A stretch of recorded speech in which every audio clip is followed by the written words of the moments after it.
Imagine करो आप पृथ्वी पर खड़े हो, रात को आसमान की ओर देखते हो, आपको बहुत सारे तारे चमकते हुए नजर आएंगे। ऐसे ही हमारा मिल्की वे जो है वो लाइट की नदी की तरह बह रहा है। हजारों सालों से एक इंसान का हमेशा से सपना रहा है कि मैं जान पाऊं कि वहाँ स्टार्स के बियॉन्ड, हमारे सोलर सिस्टम के बियॉन्ड क्या चलता है, क्या चीज है वहाँ पर। और यहीं से आपकी जर्नी स्टार्ट होगी। आप हमारे सोलर सिस्टम से बाहर चीजें जो हैं उनको कैसे जान पाओगे और वहाँ पर क्या क्या चीजें एग्जिस्ट करती हैं। स्वागत है आपका मेरे चैनल की एक और कमाल की वीडियो में। और इस वीडियो में मैं आपको बताऊंगा कि what lies beyond our solar system. लेकिन उससे पहले हमें थोड़ा सा अपने सोलर सिस्टम के बारे में भी जान लेना चाहिए। तो चलिए सबसे पहले स्टार्ट करते हैं अपने सोलर सिस्टम के बारे में। The beginning of the journey our solar system. What is a solar system? हमारे लिए solar system is like a cosmic family. In the center of our solar system, we have Sun and the Earth and all the planets surrounding around it. Sun को heart of our solar system भी बोला जाता है क्योंकि इसी से हमें sunlight मिलती है और इसी से हमें बहुत सारी विटामिन्स भी मिलते हैं। अगर सन ना हो तो शायद ये हमारा सोलर सिस्टम भी ना हो, बिकॉज सन की ग्रेविटेशनल फोर्स की वजह से ही हम अपने सोलर सिस्टम में बाइंड हैं। एंड इसी सोलर सिस्टम में सबसे प्रेशियस चीज़ है हमारी अर्थ, जहाँ पर हम रहते हैं, जहाँ से हम स्काई को देखते हैं, जहाँ से हम मून को, सन को देखते हैं। और यही हमारे सोलर सिस्टम की सबसे प्रेशियस चीज़ है क्योंकि हम यहाँ पर रहते हैं और यहीं से हम सारी स्पेस को एक्सप्लोर करते हैं। और इसी वीडियो में हम अपनी पृथ्वी पर बैठे हुए स्पेस को एक्सप्लोर करेंगे कि हमारे सोलर सिस्टम के बाहर क्या चल रहा है। वैसे तो हम जानते हैं कि आखिरी हमारा प्लैनेट जिसका नाम है नेपच्यून, अगर हम उसको क्रॉस कर जाते हैं तो सिंपली हमारा सोलर सिस्टम एंड हो जाता है। And this is really a mysterious part, the edge of the solar system beyond our planets. What lies there? वैसे तो हम सभी लोगों को ये चीज़ पता नहीं है कि सोलर सिस्टम के बाहर क्या चीज़ें हैं। ये बस बड़े बड़े वैज्ञानिक, नासा के वैज्ञानिक, स्पेसएक्स के वैज्ञानिक, इन सबको पता है कि शायद हमारे सोलर सिस्टम के बाहर क्या क्या चीज़ें हैं। और ये भी खुल के नहीं बताते, लेकिन इस वीडियो में मैं आपको सारी बातें, आपके सारे डाउट्स क्लियर कर दूंगा। आपको हर एक चीज़ बताऊंगा कि हमारे स्पेस में, हमारे सोलर सिस्टम के बियॉन्ड क्या क्या चीज़ें पाई जाती हैं। एक सबसे बड़ा fact, why we dream of going beyond. हम यही क्यों चाहते हैं कि अगर हम सोलर सिस्टम के बाहर चले जाएं तो वहाँ पर क्या चीज़ें हो सकती हैं। हज़ारों साल पहले हमने गुफाएं छोड़ी, हमने बहुत सारी ऐसी मिस्ट्रीज छोड़ी जो कि हमारी धरती पर ही हैं। For what? To explore, to dream. And now that's also the dream to know that what was in our past. Similar to that, हम में भी ये चाहत है कि हम भी सोलर सिस्टम के बाहर की चीज़ों को जानें। तो चलिए इस जर्नी को धीरे धीरे स्टार्ट करते हैं। फर्स्ट, क्या चैलेंजेस होने वाले हैं अगर हम अपने सोलर सिस्टम को छोड़ते हैं। इमेजिन करो आप एक स्पेसशिप में बैठे हो और आप आसमान की ओर इतनी तेज़ी से उड़ रहे हो। जब आप पीछे देखते हो अपनी पृथ्वी की ओर तो जो नीले रंग की एक बॉल होती है वो धीरे धीरे धीरे धीरे छोटी होती जाती है। ऐसी स्पीड और इतनी दूरी को अटेन करना, जो कि पता नहीं कितने लाखों किलोमीटर्स दूर है, उसके लिए हमें बहुत ही ज़्यादा बड़ी टेक्नोलॉजी, बहुत ही ज़्यादा एडवांस्ड टेक्नोलॉजी चाहिए जो अभी तक हमारे ह्यूमैनिटी में प्रेजेंट नहीं है। लेकिन अगर हम अपनी करंट टेक्नोलॉजी के साथ सोलर सिस्टम के बाहर जाने की कोशिश करें तो हमें क्या चैलेंजेस को फेस करना पड़ेगा, चलिए मैं आपको बताता हूँ। Number 1, immense distance. The first and the greatest challenge is distance. इतना सारा बड़ा रास्ता हम पार कैसे करेंगे? Because space is a mind blowing huge.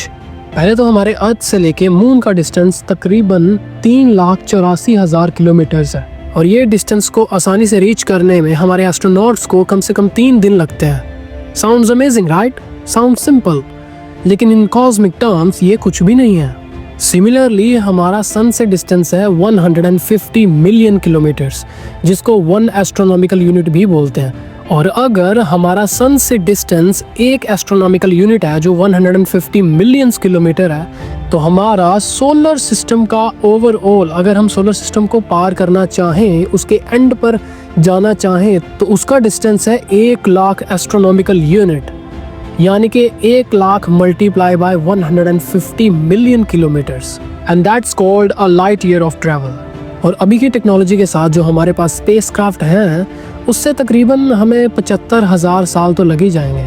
और यहाँ मैं आपको एक आसान सी भाषा में समझाऊँ, अगर आप पृथ्वी का चल के चक्कर काटोगे तो आपको पूरी पृथ्वी को कंप्लीट करना है बिलियंस ऑफ टाइम, वो भी चल के। And that sounds fucking crazy. Second thing, हमारे पास speed limits, with our current technology हम बहुत बहुत बहुत ही ज़्यादा स्लो है। और नासा ने जो सबसे तेज़ एक ऑब्जेक्ट लॉन्च किया था, पार्कर सोलर प्रोब, वो कम से कम 7 लाख किलोमीटर पर आवर की स्पीड से चलता है। इवन एट दैट स्पीड हमें 6700 साल लगेंगे सोलर सिस्टम के एंड पॉइंट तक जाने में। क्या आप जी पाएंगे इतना? The third one is energy requirements. सारी बातों को छोड़ो, अगर हमारे पास इतनी ज़्यादा बेहतरीन टेक्नोलॉजी नहीं है तो हमारे पास एनर्जी कहाँ से होगी, इतना फ्यूल कहाँ से आएगा? चलिए इन सभी बातों को छोड़िए, हमें पता है हमारे पास इतनी बड़ी टेक्नोलॉजी नहीं है। तो इन बातों को छोड़कर आप आंखें बंद करो और इमेजिन करो आप पृथ्वी पर खड़े हो और आपको पता है कि ह्यूमैनिटी ने इतनी ज़्यादा एडवांस टेक्नोलॉजी को अटेन किया हुआ है कि नई दुनिया में कदम पहले ही रख चुके हैं। ह्यूमंस ने सब कुछ ट्रैवल किया हुआ है। तब तो आपको लगेगा कि हम अपने सोलर सिस्टम के बाहर आसानी से जा सकते हैं क्योंकि हमारे पास बहुत बड़ी टेक्नोलॉजी है। एंड इवन हो सकता है आप टाइप 3, टाइप 7, टाइप 10 सिविलाइजेशन पर हो, आपके पास टेलीपोर्टेशन हो, क्या पता आपके पास ऐसी टेक्नोलॉजी हो कि आप कुछ ही सेकंड्स में हमारे सोलर सिस्टम के एक एंड पॉइंट से दूसरे एंड पॉइंट में पहुंच जाओ। When we finally step beyond the invisible boundary of our solar system, अभी मैं आपकी इमेजिनेशन को थोड़ा सा और बढ़ाता हूँ। कुछ सालों पहले एस्ट्रोनॉमर्स ने बहुत सारे एक्सोप्लैनेट्स को डिस्कवर किया था। उनमें से कुछ जुपिटर से भी बड़े हैं और उनमें से कुछ हमारी पृथ्वी से भी छोटे हैं। और ये चीज़ वो मानते हैं कि क्या पता वहाँ पर भी हमारी पृथ्वी के जैसे एक हैबिटेबल जोन हो। जैसे कि हमारी गैलेक्सी का नाम है मिल्की वे गैलेक्सी और साइंटिस्ट ये एस्टिमेट करते हैं कि हमारी पृथ्वी के जैसे हमारी मिल्की वे गैलेक्सी में बिलियंस ऑफ प्लैनेट्स हैं। एंड इससे ये चीज़ मेरे दिमाग में ज़रूर आती है कि वहाँ पर भी इंसान रहते होंगे। इंसान नहीं तो कोई और क्रिएचर रहते होंगे जिनको हम एक आसान सी भाषा में एलियंस बोल देते हैं। एंड वैसे भी उनकी नज़रों में हम भी एलियंस ही हैं। हमने एक्सोप्लैनेट्स देखे, बाद में हमने कि हम ब्लैक होल्स को नज़दीकी से देख पाएँ और अंदर जा ही ना पाएँ।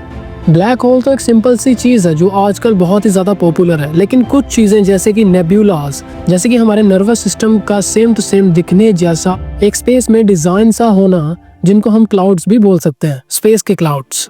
और आप हमारे सोलर सिस्टम के बाहर जाते जाते थक जाओगे लेकिन वो चीज़ें ख़त्म नहीं होगी, शायद आप ख़त्म हो जाओ। स्पेस यही तो एक चीज़ है कि आप जितना मर्जी एक्सप्लोर कर लो वो ख़त्म ही नहीं होगी। आपकी इमेजिनेशन ख़त्म हो सकती है लेकिन स्पेस नहीं ख़त्म हो सकती। और एक ऐसा भी पॉइंट आ सकता है जहाँ पर आप दूसरे एलियंस की स्पेसशिप को देखें और क्या पता आपकी दोस्ती हुई हो और आप बोलें कि चल यार तेरी स्पेसशिप में घूमते हैं, जैसे आप यहाँ पर बोलते हो चल यार तू बाइक ले आ, हम तेरी बाइक पे जाते हैं। लेकिन इस टेक्नोलॉजी को अगेन मैं आपको बता दूं कि ये सिर्फ हमारे लिए सपना है। इतनी बड़ी टेक्नोलॉजी को अटेन करना is something impossible these days. And सबसे मिस्टीरियस चीज़ जो आप स्पेस में पाएंगे वो है डार्क एनर्जी और डार्क मैटर। वैसे तो मैंने इस पर वीडियो बनाकर रखी हुई है जो मैं डिस्क्रिप्शन में आपको लिंक दे दूंगा और आप मेरे चैनल में भी सर्च कर सकते हैं, आपको आसानी से मिल जाएगी। ये डार्क मैटर और डार्क एनर्जी ऐसी चीज़ है जब आप इस पॉइंट पर पहुंचेंगे तो आपको कुछ भी दिखाई नहीं देगा। अगर आप सोलर सिस्टम के बाहर कुछ चीज़ों को एक्सप्लोर करना चाहते हैं और कहीं आप डार्क एनर्जी का और या फिर डार्क मैटर का शिकार हो गए, आप ऐसी जगह में चले गए तो क्या पता आपका वापस आना भी इम्पॉसिबल हो जाए। Then you are lost in the space forever. And सबसे बड़ी चीज़ वहाँ पर टाइम क्या हुआ होगा, क्योंकि हमने इंटरस्टेलर मूवी में देखा वो जब ब्लैक होल के पास जाते हैं, जब ब्लैक होल के पास जाते हैं 1 सेकंड वो वहाँ पर बिताते हैं तो यहाँ पर 1 दिन हो जाता है। सो हु नोज, अगर आप सोलर सिस्टम के बाहर जा रहे हो तो जब आप वापस लौट के आओगे आपको लगेगा यार मैं 3-4 दिन स्पेंड करके आया हूँ और यहाँ पृथ्वी पर हज़ारों साल गुजर गए हैं। कि आप सोलर सिस्टम के बाहर जाने का इतना बड़ा रिस्क ले सकते हो? सोलर सिस्टम के बाहर जाना यानी कि अपनी फैमिली को हमेशा के लिए गुड बाय बोलना, क्या आप कभी वापस लौट कर नहीं आओगे ये चीज़ बोलना, और आप कभी भी स्पेस पर ट्रस्ट मत करना क्योंकि स्पेस में ऐसी चीज़ें हैं जो आपने कभी देखी भी नहीं होगी और स्पेस में ही रह जाओगे। And the most interesting fact, oxygen, जिस चीज़ से आप जीवित हो, अगर वो वहाँ नहीं है तो क्या करोगे? इतनी ज़्यादा एडवांस टेक्नोलॉजी होने के बाद भी आप ऑक्सीजन इतनी ज़्यादा स्टोर कैसे करोगे? या फिर आप स्पेस में पौधे उगा लोगे ऑक्सीजन के? हाँ, लेकिन ये सब तो ड्रीम है और ड्रीम में हम कुछ भी सोच सकते हैं। हम अपनी गैलेक्सी के बाहर भी जा सकते हैं अनटिल अनलेस हमारे पास इतनी बड़ी टेक्नोलॉजी हो कि हम आसानी से अपने सोलर सिस्टम के बाहर जाएं, चीज़ें एक्सप्लोर करें और आसानी से आ जाएं। आई होप आपने ये वीडियो एंजॉय की होगी। कैसी लगी आपको वीडियो? लाइक शेयर कमेंट ज़रूर करना और अगली अमेजिंग आने वाली वीडियोस के लिए मेरे चैनल को सब्सक्राइब भी कर देना। सो मिलते हैं नेक्स्ट एक और कमाल की वीडियो में, तब तक के लिए बाय बाय।